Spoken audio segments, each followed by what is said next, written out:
अस्सलाम वालेकुम। अजीज तलबा, इबारत को पढ़ना, उसकी बुलंद ख़्वानी करना, दुरुस्त तलफ़्फ़ुज़ के साथ, रवानी के साथ, दुरुस्त अंदाज़ में, लबो लहजे में, रफ़्तार में, आवाज़ की ज़ेर-ओ-बम में और तासुरात के साथ पढ़ना एक बहुत ही मज़ेदार और दिलचस्प सलाहियत है। तो हम ये सलाहियत अपने अंदर अब हमें पैदा करना चाहिए। अब आप माशाल्लाह छठी जमात में आ चुके हैं। अगर कोई आपसे इबारत पढ़वाए तो उसको मुकम्मल तासुरात के साथ पढ़ें, आपका तलफ़्फ़ुज़ दुरुस्त हो, आपकी रवानी अच्छी हो और फिर जो नए अल्फ़ाज़ उसमें आएँ, उनके मानी भी आपको पता हों। अगर आपको मानी नहीं पता हो, तो आप मानी लुग़त वग़ैरह से तलाश करके जानें और अपना ज़ख़ीरा अल्फ़ाज़ बढ़ाएँ।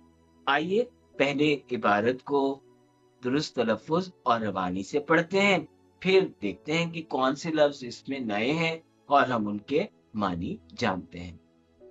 इबारत है, अगर हमारे आबा-ओ-अजदाद ने मेहनत ना की होती, तो वो किस तरह मुहज़्ज़ब, तरक्की याफ़्ता और मुतमद्दन लोग कहलाते।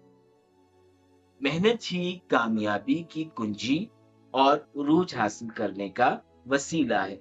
जो लोग हाथ पे हाथ धरे मुंतज़िर फ़रदा रहते हैं, कामयाबी कभी उनके कदम बोसी नहीं करती। तो अज़ीज़ तलबा, आपने देखा कि ये खूबसूरत सी इबारत है, मुख्तसर सी, और इसमें यकीनन कुछ लफ्ज़ आपके लिए नए होंगे। चलिए अंदाज़ा लगाते हैं कि कौन से अल्फ़ाज़ नए होंगे, उन्हें ख़त कशीद करते हैं और फिर उनके मानी जानते हैं। इसमें पहला जुमला देखिए कि अगर हमारे आबा-ओ-अजदाद ने मेहनत ना की होती, तो मेरा ख़्याल है आबा-ओ-अजदाद आपके लिए नया लफ्ज़ हो सकता है। वो किस तरह मुहज़्ज़ब, ये भी नया लफ्ज़ हो सकता है। उसके बाद तरक्की याफ़्ता और मुतमद्दन, ये अल्फ़ाज़ आपके लिए नए हो सकते हैं। मेहनत ही कामयाबी की कुंजी है, ये कुंजी का लफ्ज़ भी आपके लिए नया हो सकता है। और उरूज हासिल करने का वसीला है, उरूज को भी हम ख़त कशीद कर लेते हैं और वसीला को भी। जो लोग हाथ पर हाथ धरे मुंतज़िर फ़रदा रहते हैं। अब इसमें हाथ पे हाथ धरे, ये भी आपके लिए नया हो सकता है और मुंतज़िर फ़रदा, ये भी नया हो सकता है और हम मुंतज़िर के नीचे ज़ेर लगा देते हैं। कामयाबी कभी उनकी कदम बोसी नहीं करती, तो यहाँ कदम बोसी हो सकता है। तो अज़ीज़ तलबा, आप देखें कि हमारे जो मुरक्कबात हैं, या अल्फ़ाज़ हैं, जो या मुहावरात हैं, जो हमने इस इबारत से ख़त कशीद किए हैं, वो कितने हैं? 1, 2, 3, 4, 5, 6, 7, 8, 9। आइए अब इनके हम मानी जानते हैं। आप अपनी लुग़त को भी इस्तेमाल कर सकते हैं। आप यहाँ पे लिखें नए अल्फ़ाज़ और दूसरी तरफ आप लिख लें मानी। चलिए, अब पहला है आबाओ-अजदाद।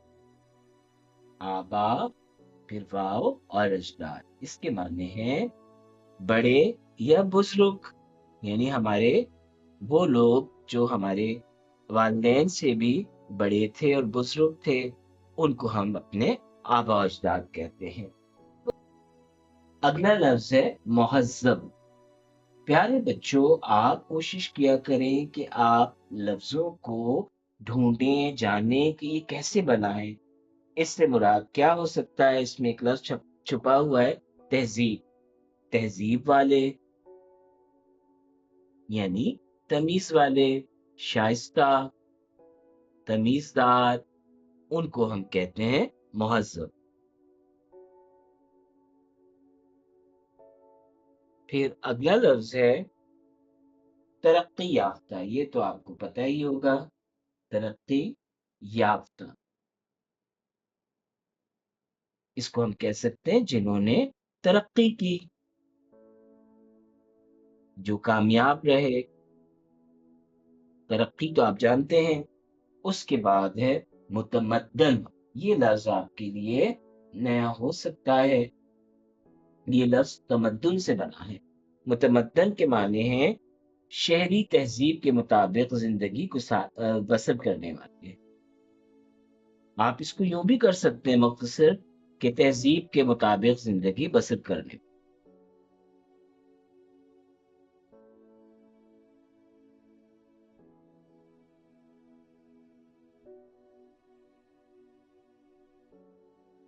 اس کے لیے انگریزی میں لفظ ہوتا ہے سویلائزڈ، وہ تو آپ نے پڑھا ہوگا۔ اس کے بعد اگلا لفظ آسان ہے۔ کچھ لوگ جو اردو کے علاوہ کچھ اور زبانیں گھروں پر بولتے ہیں یا ان کے بزرگ بھی یہ لفظ بولتے ہیں، کنجی۔ کنجی سے کہتے ہیں چابی، جس سے کہ تالا کھولا جاتا ہے۔ اچھا، اب اور دیکھیے یہاں پر میں الفاظ اور محاورات لکھ رہا ہوں۔ پھر لفظ ہے وسیلہ۔ وسیلہ تو آسان لفظ ہے، اس کے معنی ہے ذریعہ۔ اس کے بعد یہ محاورہ ہے ہاتھ پہ ہاتھ دھرے۔ ہاتھ پہ ہاتھ دھرے،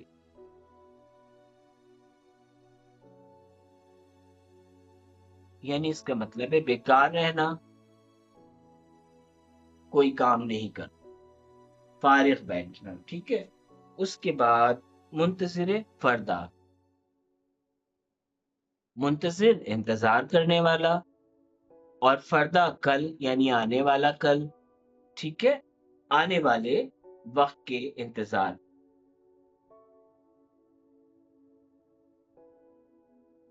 علامہ اقبال نے اپنی نظموں میں یہ مرکب بہت زیادہ استعمال کیا ہے کہ تھے تو وہ آباد تمہارے ہی، مگر تم کیا ہو، ہاتھ پہ ہاتھ دھرے منتظر فردا ہو، آنے والے وقت کے انتظار میں رہنے والے، کہ آسمان سے ہی کوئی آ کر ان کی تقدیر بدلے گا۔ آخری محاورہ ہے قدم بوسی کرنا۔ قدم بوسی کرنا کا مطلب ہے قدم چومنا، یعنی حاصل ہو جانا، ٹھیک ہے۔ تو پیارے بچوں، آپ نے دیکھا کہ آج کی اس چھوٹی سی عبارت میں کتنے بہت سے نئے الفاظ، مرکبات اور محاورات تھے جن کے معنی آپ نے جانے۔ آپ اسی طرح لفظوں سے تعلق پیدا کریں، دوستی پیدا کریں، اور پھر ان کے معنی جانیں، ان کو جان کر اپنی تحریر میں، اپنی گفتگو میں استعمال کریں۔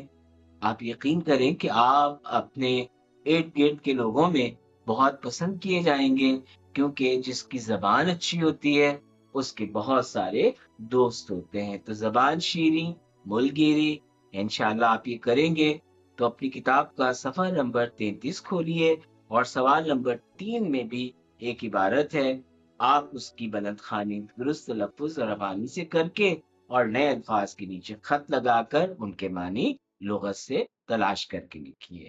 انشاءاللہ آپ کر لیں گے۔ السلام علیکم ورحمۃ اللہ۔